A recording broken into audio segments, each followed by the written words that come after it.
ವೀಕ್ಷಕರೇ, ಧಾರವಾಡದಲ್ಲಿ ಕಟ್ಟಡ ಕುಸಿತದಿಂದಾಗಿ ಸಾವಿನ ಸಂಖ್ಯೆ ಈಗ 9ಕ್ಕೆ ಏರಿದೆ ಅನ್ನೋ ಒಂದು ಮಾಹಿತಿ ಲಭ್ಯವಾಗ್ತಾ ಇದೆ ಮತ್ತು ಅದೊಂದು ಸಾವಿನ ಕಟ್ಟಡ ಅನ್ನುವ ಬಿರುದನ್ನು ಪಡ್ಕೊಂಡ್ಬಿಟ್ಟಿದೆ ಅನ್ನೋದನ್ನು ಕೂಡ ನಾವೀಗ ಮನಗಾಣಬೇಕಾಗಿದೆ. ಓರ್ವ ವೃದ್ಧೆ ಸೇರಿದಂತೆ 8 ವರ್ಷದ ಬಾಲಕಿ ಶವವನ್ನ ಹೊರತೆಗೆದಿದ್ದಾರೆ ರಕ್ಷಣಾ ಕಾರ್ಯದಲ್ಲಿ ನಿರತರಾಗಿರುವಂತಹ ಸಿಬ್ಬಂದಿ. ಘಟನಾ ಸ್ಥಳದಲ್ಲಿ ರಕ್ಷಣಾ ಕಾರ್ಯಾಚರಣೆ ಮುಂದುವರೆದಿದೆ ಅನ್ನೋ ಒಂದು ಮಾಹಿತಿ ಈಗ ತಾನೇ ನಿಮ್ಮ TV5ಗೆ ಲಭ್ಯವಾಗ್ತಾ ಇದೆ. ಅವಶೇಷಗಳ ಅಡಿಯಿಂದ ಕೇಳಿ ಬರ್ತಾ ಇದೆ ಹಾರಾಟ, ಕೂಗಾಟ, ಚೀರಾಟ. ವೀಕ್ಷಕರೇ, ಅವರ ಆರ್ತನಾದ ಆ ದೇವರಿಗೆ ಪ್ರೀತಿ ಅನ್ನುವಂತಿದೆ. ಹಾಗೇನೆ ಆ ಕುಟುಂಬಸ್ಥರು ಒಂದೇ ಒಂದು ಪ್ರಾರ್ಥನೆ, ಬದುಕುಳಿದು ಬರಲಿ ನಮ್ಮವರು ಅನ್ನುವ ಪ್ರಾರ್ಥನೆ ಮಾತ್ರ ಅಲ್ಲಿ ಕೇಳತೊಡಗಿದೆ. ಅವಶೇಷಗಳ ಅಡಿ ರಕ್ಷಣೆಗಾಗಿ ಗಾಯಾಳುಗಳ ಆಕ್ರಂದನ ಕೂಡ ಮುಗಿಲು ಮುಟ್ತಾ ಇದೆ.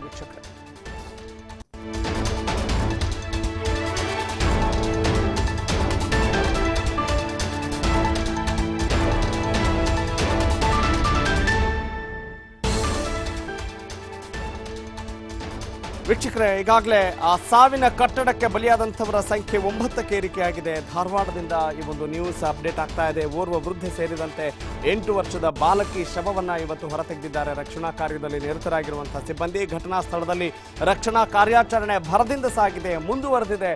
ಆದರೆ ಇನ್ನೂ ಕೂಡ ಅವಶೇಷಗಳ ಅಡಿ ಇನ್ನಷ್ಟು ಜನ ಸಿಲುಕಿರುವ ಒಂದು ಶಂಕೆ ವ್ಯಕ್ತವಾಗ್ತಾ ಇದೆ. ಎಸ್ ವೀಕ್ಷಕರೇ, ಅಮಾಯಕರನ್ನ ಬಲಿ ಪಡೆದ ಕಟ್ಟಡ ಮಾಲೀಕ ಈಗ ಅರೆಸ್ಟ್ ಆಗಿದ್ದಾನೆ. 6 ಜನರ ವಿರುದ್ಧ ಈಗಾಗಲೇ ಪೊಲೀಸರು ಕೇಸ್ನ ಕೂಡ ದಾಖಲಿಸಿಕೊಂಡಿದ್ದಾರೆ.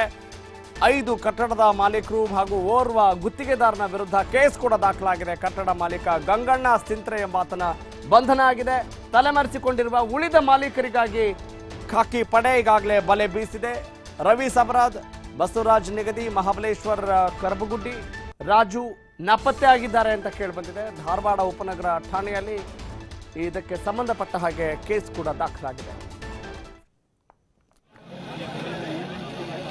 ವೀಕ್ಷಕರೇ, ನೋಡ್ತಾ ಇದ್ದೀರಿ ರಕ್ಷಣಾ ಕಾರ್ಯ ಯಾವ ರೀತಿ ಭರದಿಂದ ಸಾಗಿದೆ. ಸಾವಿನ ಸಂಖ್ಯೆ 9ಕ್ಕೆ ಏರಿಕೆಯಾಗಿದೆ. 2, 3, 4, 5 ಈಗ ಆ ಸಂಖ್ಯೆ 9ಕ್ಕೆ ಏರಿಕೆಯಾಗಿದೆ. ಆ ಸಾವಿನ ಸಂಖ್ಯೆ ಇಷ್ಟೇ ಇರಲಿ, ಇನ್ನುಳಿದಂಥವರಾದರೂ ಬದುಕುಳಿದು ಬರಲಿ ಅನ್ನುವ ಆಶಯ ಎಲ್ಲರಲ್ಲೂ ಕೂಡ ವ್ಯಕ್ತವಾಗ್ತಾ ಇದೆ. ಆದರೆ ವಾಸ್ತವಾಂಶವನ್ನು ನೋಡಿದರೆ ಅಂತಹ ಸಾಧ್ಯತೆ ಕಡಿಮೆ ಇದೆ. ಯಾಕಂತ ಹೇಳಿದ್ರೆ ಕಳೆದ 2 ದಿನಗಳಿಂದ ಯಾವ ರೀತಿಯಾದಂಥ ವಾತಾವರಣ ಅಲ್ಲಿ ನಿರ್ಮಾಣವಾಗಿದೆ ಅಂತ ಹೇಳಿದ್ರೆ ಯಾವ ಒಂದು ಹೋಪ್ಸ್ ಕೂಡ ಇಟ್ಕೊಳ್ಳೋಕೆ ಸಾಧ್ಯ ಆಗ್ತಾ ಇಲ್ಲ. ಒಂದು ಯಾವುದೇ ಆಶಾಭಾವನೆ ವ್ಯಕ್ತವಾಗ್ತಾ ಇಲ್ಲ. ಈಗಾಗಲೇ ಧಾರವಾಡ ಉಪನಗರ ಠಾಣೆಯಲ್ಲಿ ಮಾಲೀಕರನ್ನ ಬಂಧಿಸೋ ಕೆಲಸ ನಡೀತಾ ಇದೆ. ಯಾಕಂತ ಹೇಳಿದ್ರೆ ಎಷ್ಟು ಜವಾಬ್ದಾರಿಯಿಂದ ಇರಬೇಕಾಗತ್ತೆ, ಅದಕ್ಕೆ ಏನು ಕಾರಣ ಅನ್ನೋದ್ರ ಬಗ್ಗೆ ಈಗಾಗಲೇ ತನಿಖೆ ಕೂಡ ತೀವ್ರ ಮಟ್ಟದಲ್ಲಿ ನಡೀತಾ ಇದೆ. ಈಗಾಗಲೇ ಸಾಕಷ್ಟು ಭರದಿಂದ ರಕ್ಷಣಾ ಕಾರ್ಯಾಚರಣೆಯಲ್ಲಿ ನಿರತರಾಗಿದ್ದಾರೆ ರಕ್ಷಣಾ ಸಿಬ್ಬಂದಿ. ಒಟ್ಟಿನಲ್ಲಿ ರಕ್ಷಣಾ ಕಾರ್ಯಾಚರಣೆಯಲ್ಲಿ ಶವವನ್ನು ಮಾತ್ರ ತೆಗಿತಾ ಇರುವಂಥ ಕೆಲಸ ನಾವು ನೋಡ್ತಾ ಇದ್ದೇವೆ. ಅಂದರೆ ಅಲ್ಲಿ ಉಳಿದಿರುವವರ ಸಂಖ್ಯೆ ಕಮ್ಮಿ ಇದೆ. ಯಾಕಂತ ಹೇಳಿದ್ರೆ ಅವಶೇಷಗಳ ಅಡಿ ಸಿಕ್ಕಾಕೊಂಡಿದ್ದಾರೆ ಅಂತ ಹೇಳಿದ್ರೆ ಏನೋ ಸ್ವಲ್ಪ ಸಮಯದಲ್ಲೇ ಆಗಿದ್ರೆ ಬದುಕುಳಿದಬಹುದು.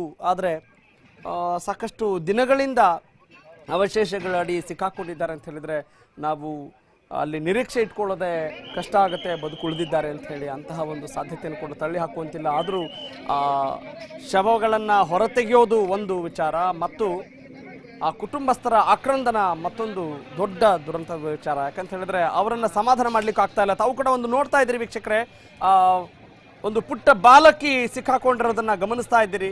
ಅಮಾಯಕರನ್ನ ಬಲಿ ಪಡೆದಂಥ ಕಟ್ಟಡ ಮಾಲೀಕ ಈಗ ಅರೆಸ್ಟ್ ಆಗಿದ್ದಾನೆ. ನಿನ್ನೆ ಮೊನ್ನೆಗಳಿಂದ ಕೂಡ ನೀವು ನೋಡ್ತಾ ಇದ್ದೀರಿ ಅಲ್ಲಿ ನನ್ನ ಮಗ, ನನಗೆ ಸಂಬಂಧಪಟ್ಟಂಥವ್ರು ಯಾರು ಬದುಕುಳಿದಿಲ್ಲ ಅನ್ನುವ ನೋವನ್ನ ಕುಟುಂಬಸ್ಥರು ಹಂಚ್ಕೊಳ್ತಾ ಇರೋದನ್ನ ನೋಡಿದ್ರೆ ನಿಜಕ್ಕೂ ಮನ ಕಲಕುವಂಥ ದೃಶ್ಯಗಳನ್ನ ನೀವು ನೋಡ್ತಾ ಇದ್ರಿ. ಈಗ ನೋಡ್ತಾ ಇದ್ರಿ ದೃಶ್ಯದಲ್ಲಿ ಒಬ್ಬ ಪುಟ್ಟ ಬಾಲಕಿಯನ್ನ ರಕ್ಷಣೆ ಮಾಡುವಂತಹ ಒಂದು ಕೆಲಸವನ್ನು ಕೂಡ ಅಲ್ಲಿ ಮಾಡ್ತಾ ಇದ್ದಾರೆ ರಕ್ಷಣಾ ಕಾರ್ಯದಲ್ಲಿ ನಿರತರಾಗಿರುವಂತಹ ಸಿಬ್ಬಂದಿ. ಓರ್ವ ವೃದ್ಧೆ ಮತ್ತು 8 ವರ್ಷದ ಬಾಲಕಿ ಶವವನ್ನು ಕೂಡ ಸಿಬ್ಬಂದಿ ಈಗಾಗಲೇ ಹೊರತೆಗೆದಿದ್ದಾರೆ. ಸಾವಿನ ಸಂಖ್ಯೆ ಇಷ್ಟಕ್ಕೆ ಇರಲಿ ಭಗವಂತ ದೇವ್ರೇ ಅನ್ನುವ ಒಂದು ಆಶಯ ಎಲ್ಲಲ್ಲೂ ಕೂಡ ವ್ಯಕ್ತವಾಗ್ತಾ ಇದೆ. ನೋಡ್ತಾ ಇದ್ದೀರಿ ವೀಕ್ಷಕರೇ, ಒಬ್ಬ ಪುಟ್ಟ ಬಾಲಕಿಯನ್ನ ರಕ್ಷಣೆ ಮಾಡ್ತಾ ಇರುವಂತಹ ದೃಶ್ಯವನ್ನು ನೀವು ನೋಡ್ತಾ ಇದ್ದೀರಿ.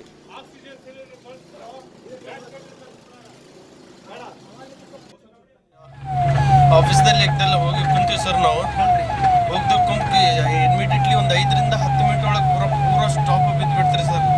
ಏಕ್ದಮ್ ಪೂರ ಬ್ಲಾಕ್ ಆಗಿಬಿಟ್ಟಿದೆ ಸರ್. ಒಂದು ಸ್ವಲ್ಪ ಜಾಗ ಇಲ್ಲ ನಮ್ಗೆ ಬರಲಿಕ್ಕೆ. ಬಸವರಾಜ್ ಜಾಧವ್ ಅವ್ರು ನಿಂತು ಪೂರ ನಮ್ಗೆ ಹೆಲ್ಪ್ ಮಾಡಿದ್ದಾರೆ ಸರ್. ಅವರ ಕಾರಣದಿಂದ ಎಲ್ಲರೂ ಬದುಕಿ ಬಂದಿರೋ ನನಗೆ ಅನಿಸೋ ಪ್ರಕಾರ ಎಲ್ಲರಿಗೂ ಹೆಲ್ಪ್ ಮಾಡಿರೋಂಥ ಮನುಷ್ಯ ಅಂದ್ರೆ ಬಸವರಾಜ್ ಜಾಧವ್ ಸರ್. ಭಯಂಕರ ನೀವು ಇದು ಸುಮಾರು ಗಂಟೆಗೆ ಆಗಿದೆ ಸರ್, 3-3:30 ಆಗಿರ್ಬೋದು ಸರ್. ನಾವು ಮೊನ್ನೆ ದಿಲ್ಲಿಯೊಳಗೆ ಇದ್ದಾಗ ನಮ್ಗೆ ಗೊತ್ತಿತ್ತು. ನಾನು ನಿನ್ನೆ ಅಲ್ಲಿ ರಾತ್ರಿವರೆಗೆ ಮೀಟಿಂಗ್ ನಡೆಯೋದು 1 ಗಂಟೆವರೆಗೂ ಮುಗಿಸ್ಕೊಂಡು ನಿನ್ನೆ ಬೆಳಗಿಂದ ನಿನ್ನೆ ರಾತ್ರಿವರೆಗೆ ನಾನು ಬಂದೆ ನಾನು. ಮತ್ತು ಇದೊಂದು ಭಾಳ ದೊಡ್ಡ ದುರಂತ ಇದು. ಬಹುಶಃ ಉತ್ತರ ಕರ್ನಾಟಕದಲ್ಲಿ ಈ ರೀತಿ ಒಂದು ಬಿಲ್ಡಿಂಗ್ ಕೊಲ್ಯಾಪ್ಸ್ ಆಗಿ 5-6 ಅಂತಸ್ತಿಂದು ಇವತ್ತೊಂದು ಮೊದಲು 7 ಜನ ಇವತ್ತು ಇದರಲ್ಲಿ ಸತ್ತಿದ್ದಾರೆ. ಈಗ ಇನ್ನೂ 2 ಬಾಡಿ ಸಿಕ್ಕಿದೆ ಅಂಥೇಳಿ 9 ಜನರ ಬಲಿ ತೆಗೆದುಕೊಂಡಂಥ ಒಂದು ದೊಡ್ಡ ದುರಂತ ಇದು. ಮತ್ತು ಸುಮಾರು ಒಂದು 60-70 ಜನ ಇಂಜೂರ್ಡ್ ಆಗಿದ್ದಾರೆ. ನಾನು ಕಿಮ್ಸ್ಗೆ ಆಸ್ಪತ್ರೆಗೆ ಭೇಟಿಗೆ ಬಂದೆ. ಅಲ್ಲಿ ಒಂದು 10-12 ಜನ ಅಲ್ಲಿ ಇದ್ದಾರೆ. ಅವ್ರಿಗೆ ಸೀರಿಯಸ್ ಇಂಜುರಿ, ಫ್ರ್ಯಾಕ್ಚರು ಇವೆಲ್ಲ ಆಗಿದ್ದಾವೆ. ಅವ್ರು ಬಹುಶಃ ಅವರು ಆ ರೀತಿ ಇದರಲ್ಲಿ ದುರಂತದಲ್ಲಿ ಪಾರಾಗಿ ಬಂದಿದ್ದಾರಲ್ಲ, ಭಾಳ ಸುದೈವಿಗಳು ಅಂತ ನಾನು ತಿಳ್ಕೊಂಡಿದ್ದೀನಿ. ಯಾಕಂದರೆ ಈ ರೀತಿ ಕೊಲ್ಯಾಪ್ಸ್ ಆದಂದ್ರೆ ಕಟ್ಟಡ ಏನು ಅನಾಹುತ ಆಗ್ಬೋದು ಅನ್ನೋದು ನಾವು ಇಲ್ಲಿ ನೋಡಿದರೆ ನಮಗೆ ಗೊತ್ತಾಗತ್ತೆ. ಹಂತದಲ್ಲಿ ಪಾರಾಗಿ ಬಂದಿದ್ದಾರೆ. ಮತ್ತು ಈಗ ಇನ್ನೂ 2 ಬಾಡಿ ಸಿಕ್ಕಿದ್ದಾವೆ. ಮತ್ತು ಇನ್ನೂ ಒಂದು 18-19 ಜನ ಅಲ್ಲೇ ಒಳಗೆ ಸಿಕ್ಕೊಂಡಿದ್ದಾರೆ ಅನ್ನುವಂಥದ್ದು, ಮತ್ತು ಅವ್ರ ಜೀವ ಇದೆ ಇಲ್ಲ ಅನ್ನುವಂಥದ್ದು, ಅವ್ರ ಜೀವ ಉಳಿಬೇಕನ್ನೋದು ನಾವೆಲ್ಲ ಪ್ರಾರ್ಥನೆ ಮಾಡ್ತೀವಿ. ಈ 2 ಬಾಡಿ ಸಿಕ್ಕಿದ್ದು ಈಗ ಮಣ್ಣಿಂದ